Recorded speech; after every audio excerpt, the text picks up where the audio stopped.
Según los relatos de los evangelios, Jesús de Nazaret murió crucificado por orden del entonces prefecto romano de Judea, Poncio Pilato.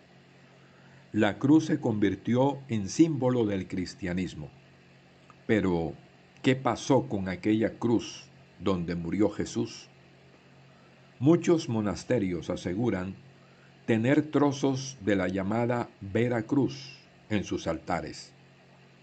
Es el emperador Constantino y su madre Helena los iniciadores de la historia de la cruz de Jesús. Esta historia está basada en los escritos de Gelasio de Cesarea, siglo IV, o de Jacobo de la Vorágine, siglo XIII. Fue precisamente hacia el siglo IV que el obispo e historiador Gelasio de Cesarea publicó un relato en su obra La historia de la Iglesia sobre el hallazgo en Jerusalén de la Vera Cruz por parte de Helena, la madre del emperador Constantino.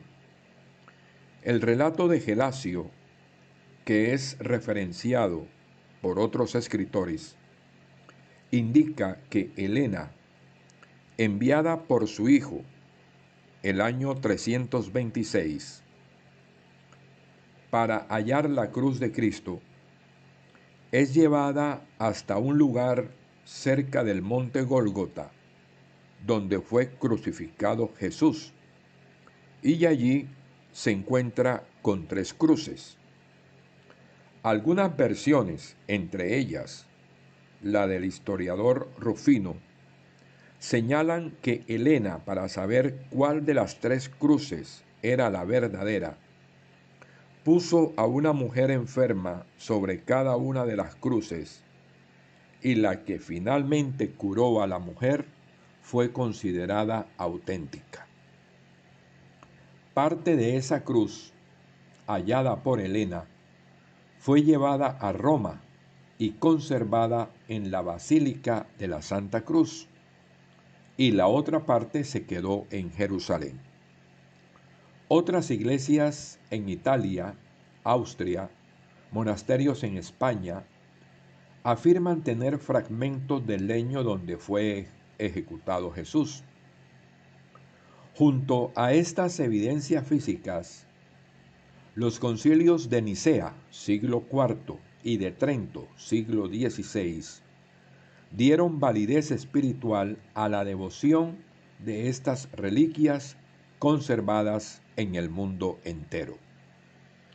Pero hubo teólogos y religiosos que cuestionaban en su tiempo la autenticidad de estos fragmentos de la cruz de Cristo. Entre esos teólogos tenemos al francés Juan Calvino en el siglo XVI, que señalaba que si quisiéramos recoger todo lo que se ha encontrado de la cruz, habría suficiente para cargar un gran barco. Esta afirmación fue rebatida por varios teólogos y científicos.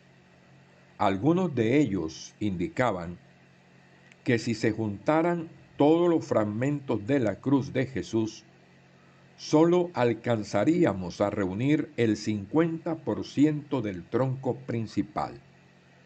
En todo caso, las ciencias continúan estudiando y analizando los fragmentos encontrados de la Vera Cruz para poder descubrir la autenticidad de este asunto.